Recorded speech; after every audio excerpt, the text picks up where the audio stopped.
time for one of those videos, isn't it? Higher one. It's MC coming at you live from 4 a.m. I'm going to minimize my recording preview so that way I don't look at myself. So I just finished watching Australian Survivor 2017 season. I'm going to start off by saying this video will not contain spoilers from any version of Survivor. But I want to talk about the show of Survivor. If this video doesn't interest you because you're not a Survivor watcher, that's fine. No worries. Maybe share with your Survivor friends, I guess. People you know who watch Survivor. Even if you don't, you probably should. It's a good show. But we're going to talk about the word good and the show during this little video that I do not know how long it'll be. I have no script. I have no notes. I'm coming at you live after watching the finale of the Australian Survivor 2017. Now, for those who don't know, checking tweets. I'm just gonna mute myself here. For those of you who don't know, the U.S. version of Survivor, it happens twice a year. There are 2 seasons per year, one in the spring, one in the fall. And it has been such a success. It's in its 20th year. Oh man, I should have had the buff ready for it. Oh well. It's in its 20th year of running, which means it's also its 40th season happening right now. And it's a very good season so far. I'm really enjoying it. Won't be talking about that, so don't worry. Again, no spoilers at all. I'm talking about overall concepts. But luckily, because the concept of Survivor is so good, television networks outside of the United States have started to pick it up. I believe there's a version in South Africa. I know that it was the Survivor US show was originally based off a show from Sweden, I believe. But there are various different versions of Survivor that exist. And one of them that's been pretty notable in terms of accessibility to American audiences is Australian Survivor.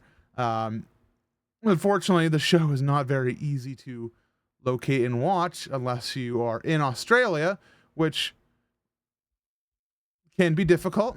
But, you know, in life, you find a way. Country boys make do. Now, here's the thing. There are these shows are very similar. They're the same concept. You have people on an island. They have to vote each other off. You want to be in the final 2 or 3 people that are left, and then a portion of those people who voted you off, that you voted off, had a hand in getting out of, one of them becomes the winner, right? The people you voted off vote for the winner. They get to choose. So it adds a little complexity. It adds a lot of social dynamics. The game is a social game. I'm saying a lot of stuff that might seem like basics, but it's very important that I lay this out here as a cohesive statement, I think. So yeah, the game is about social politics. It's about forming bonds and friendships. It's about talking to the right people at the right time and getting them onto your side for a variable length of time to meet your needs. Because at the end of the day, the only person who matters in Survivor is you. Obviously, in little bits and pieces, it might be advantageous to help others. But you're only helping them because it's going to help you later, right? Right? It's one of those things.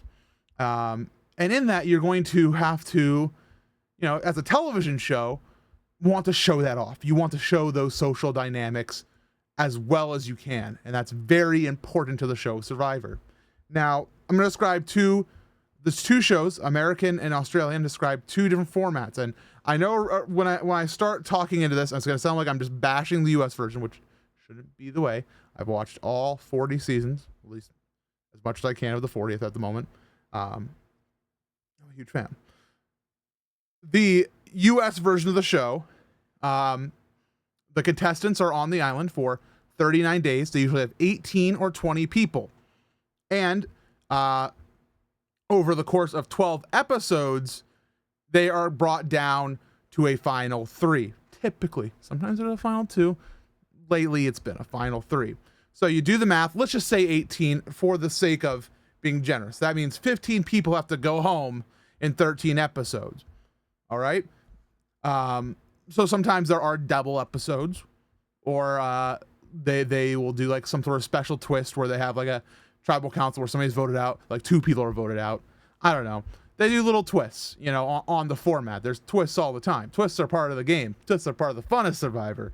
There are, hidden immunity idols. There's steal a votes. There's remove a jury member. Things like that are very unique and different and cool. That make it entertaining as a viewer, because when you add little wrinkles into the game of Survivor, it's how you learn how people can adapt and how they can use tools to aid their social game. Like, if you give them just a social game, if you just give them an island and say vote each other out, you're going to get one thing. 39 days, 18 people, 13 episodes. Okay? Now, I guess the big thing is, on the US version of the show, the standard episode length is about 40 minutes without ads. When you pad it up to ads, it's an hour. And then you have Australian Survivor, which I can only speak to the season that I'm watching, but from what I hear, it's pretty much the same for all 5 seasons that are currently out, or I believe the 5th is currently airing. They do 1 season per year. That's a big part of it. Big important part of it. They have 55 days on the island, so do the math. That's 16 days more on the island, but they also have 24 contestants, and they are voted out over 24 episodes. But remember, they have a final 2, which means 22 people are voted out over 24 episodes. If you do some math here, you'll find that in the US version of Survivor, there are more people to be voted out than there are episodes. And on Australian Survivor, there's too few people to vote out 1 per episode. And that is also a problem that I'll talk about. But Australian Survivor episodes are also sometimes longer. They are usually at least 45 minutes in length. Typically, they're 50 minutes. However, many of the episodes are 70 minutes, a full hour 10. And again, this is no ads, so 70 minutes versus 40 at times. Sometimes it's 50. The finale was 90, but that's typical of U.S. Survivor as well. Actually, a U.S. Survivor, I guess, would be 70 because of ads. Either way, I don't want to think about ads too much. But the overall concept I'm trying to paint is there is a lot more content per season of Survivor on Australian Survivor. There are 6 more people. So you think that would balance out, right? More days, more episodes, longer times, 6 more people. It all works out because they only do 1 season a year. And yeah, for the most part, it does. And I love U.S. Survivor, and I'm not going to only bash on it, so let me get through this initial part where I am going to. The U.S. version of Survivor has an extreme problem right now, in my opinion. Other people might not think of this way, where we just don't get to have enough time with the people on the island. This could be fixed by giving us more episodes, or longer episodes, or online exclusive content that bridges that gap. Because the episodes of Survivor in America are tightly edited, very tightly. They've at this point done away with the intro. They've done away with different unique segments that sometimes take a little bit longer, but are part of the Survivor DNA in the past, such as the rites of passage, where people who are voted out are visited by the final 3. Like they like they're torches. So like there's a bunch of torches in a row of it, like one for every person voted out, and the final 3 goes and looks at them and they say a nice thing about the person. There's a little montage. It's corny. It's one of the corniest things. I don't mind it being removed too bad, but it's one of those things like, why don't we do it? I mean, is it a production problem? Do they not have enough money to produce the rites of passage? Because even if you don't want to put it in the show, I understand it's like a 10-minute segment. You don't want to take up one of your slots in the episode with rites of passage if it means losing out on some important strategy. I don't know, release it online. It would be nice. Or make the episode longer. I know you have to battle TV networks. It's not up to Survivor and Jeff Probst and all the producers. It's up to CBS ultimately, but come on. It's like the top show in its time slot for like ever. I'm sure you can like pull some strings, right? Anyways, that's not super important. It kind of is. The US version loses a lot of people quickly, with episodes where 2 people are eliminated in a single 40-minute period. It's just so much. Like, the game is packed into strategy. It's I believe you can divide each episode up into segments, like between every commercial break. I would describe US Survivor as tribe recap, where they recap what just happened, like on the last tribal council. So tribe recap, check in with tribe 1, check in with tribe 2, immunity challenge, strategy, tribal council, end of show. And then you have Australian Survivor, which it's usually, I think, recap, tribe 1, tribe 2, tribe 1, tribe 2, so double that amount of time. And then if they have a reward challenge, they do reward challenge reaction, and then they have tribe 1, tribe 2, immunity, and then they have tribal strategy, tribal council. So overall, there's just more per episode. You get more chances to hear from the people. You get more chances of, maybe not when they're like in deep strategy, but they're still talking to each other. They don't know what's happening yet because they haven't gone to the next challenge. And that adds a lot of layers, and you get to see it because it happens on the island. Like 39 days, these people are out there, So on the US version of Survivor, there's strategy happening all the time. We're just being spoon-fed the very smallest bits of the strategy, They film them 24/7. They've gone on record on that for many days. So 24 times 39. That's how many video hours of content they have. Sometimes from 2, even 3 tribes. We get 40 minutes of every 72 hours that they're on that island. 40 minutes. That's a very, like a spoon. And I understand it's a TV show. We have to be spoon-fed only the best bits. But I think there are more good bits that are being cut that Australian Survivor doesn't. Australian Survivor does have some problems. Sometimes they drone on a little bit long. The episodes feel lengthy. Sometimes it's kind of a slog when you're like, okay, I get where the strategy's going. I'm ready for tribal council. And then there's another like 4-minute period of them doing strategy that doesn't ultimately have a consequence. It's just meant to confuse you. And that American Survivor does a much better job of editing that more concisely. But I much rather have too much than not enough in a game of understanding social politics. And for one very big reason. The game of Survivor is built on these personalities. And why do you watch it from home? Because you want to see big players doing crazy things, funny things, over the top things, people getting angry or sad or overjoyed at different moments in the game. And the more you have to start trimming out the emotion of it, or the reality of, hey, we need more firewood. I don't want to go get firewood. How about you go get firewood? The more you chop out those little moments of their character, no matter the narrative you want to tell, the more the show feels artificial. And I think that's what I kind of want to get at. Again, no notes. I'm just thinking aloud. Artificial. The US version of Survivor is starting to feel more artificial, and like I am being given a production every half year that feels more and more like it's coming from the machine. Even when they're doing something like Winners at War, the latest season, where they're bringing back all winners. I'm overjoyed to see them all there, and I know their personalities because I've also had an entire season with every single one of them, at least one season. So I already know their personalities, so I can already appreciate the little tiny moments that happen between them. Again, no spoilers. But when you think about it that way, it's like, okay, I've already had a whole season to develop each one of these characters individually. Yeah, at least one, sometimes up to 4, and that's why this season's doing well, because I already know their personalities. Sometimes they've changed a little bit, of course, but for the most part, I got a handle on it. Other seasons, it feels so rushed, it feels so sudden, and why I'm making this video is actually exactly what I'm feeling after finishing Australian Survivor 2017. No spoilers.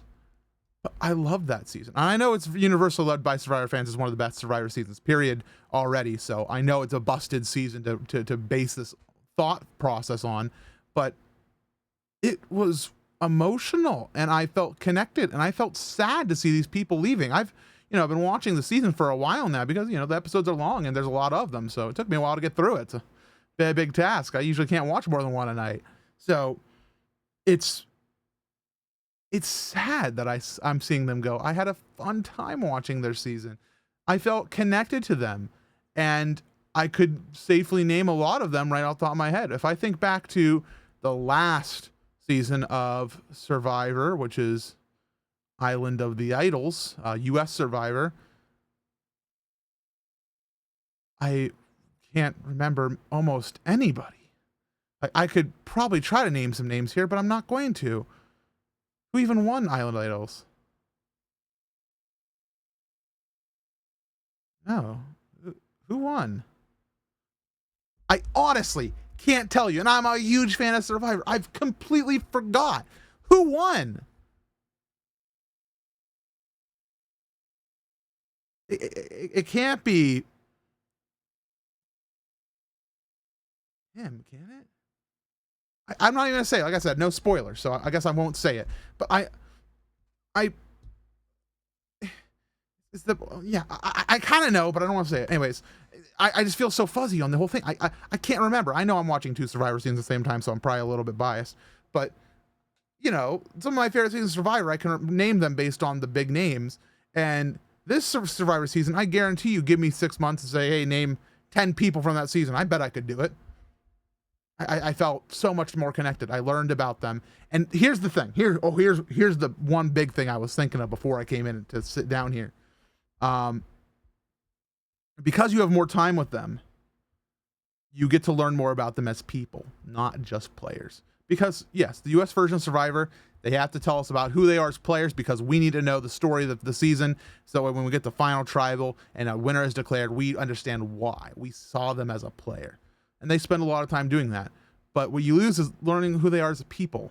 And one thing that I think a lot of my friends have said, because I've been watching Survivor more with my friends lately, is they say they're jazzed about Survivor, but they don't get jazzed in the way I do from coming from watching a lot of the earlier seasons, because the newer seasons don't spend time giving you who they are as people, sometimes outside the game. There have been some great scenes in Survivor history, US, Australian, and beyond, that give you a depth. Like, they're just out swimming, doing some diving, or playing a game like they made up a baseball game or something. I'm just tossing out ideas, and you get to see moments where they talk about their families and who they care about. And to be fair, US Survivor does try to put those in, but they put them in for the people that you should know and care about. And sometimes it feels artificial.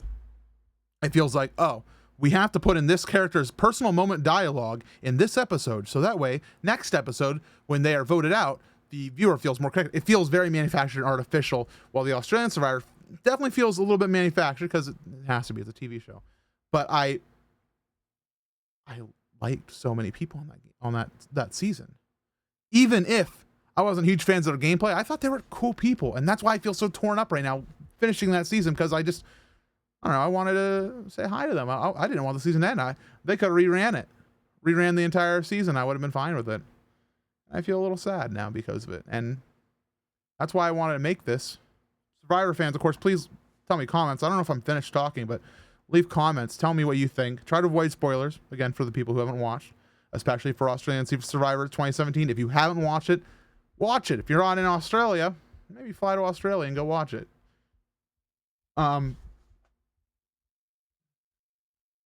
Yeah. US version is great. I love it.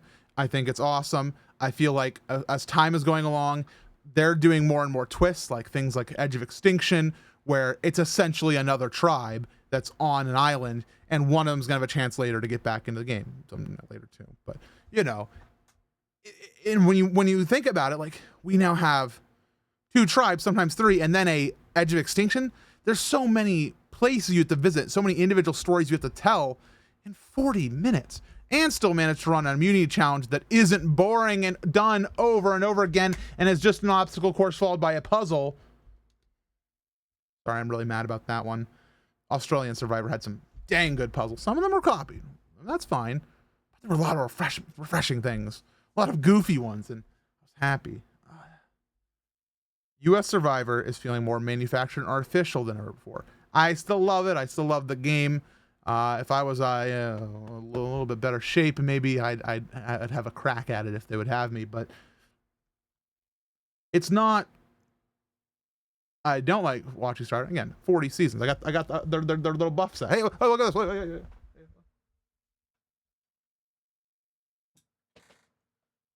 So I thought to myself, MC, your hair looks awful. Maybe you should wear your MC hat that you have available at supermc.store. Well, I should have wore this, man. I could have decked out. I could have been king of the jungle. But unfortunately, no. Once again, I'm just a fool.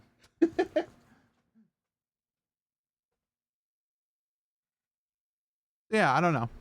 I don't know what I was going to say. I don't know why I was saying it. The US version of Survivor is fine. I will continue to watch and I will continue to enjoy every episode that's happened this season. I've been laughing. I've been yelling. I've been having fun with my friends watching it. But it's missing a lot of the feeling that I really enjoy from Survivor.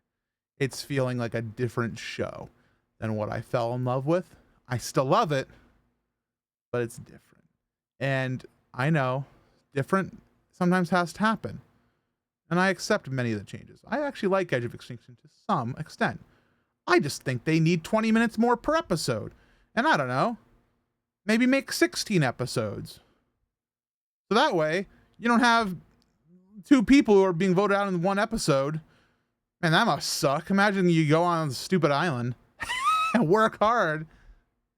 You have to share your elimination episode. Oh man, that must feel like a kick, doesn't it? Let alone being edited badly and pushed to the side. And even though sometimes it's warranted because sometimes you don't do nothing. But Island of the Idol sucked. I mean, not all of it, just a lot of it. Oh yeah. Ooh. Oh no. No, I'm done thinking about Island of the Idols. Sorry. I'm gonna turn off this recording. I hope that Survivor fans of the world over watch this and maybe talk to me. I will respond to comments. Give me your big thoughts. All right, that's it. Subscribe if you like. You know the drill. Yep. Bye.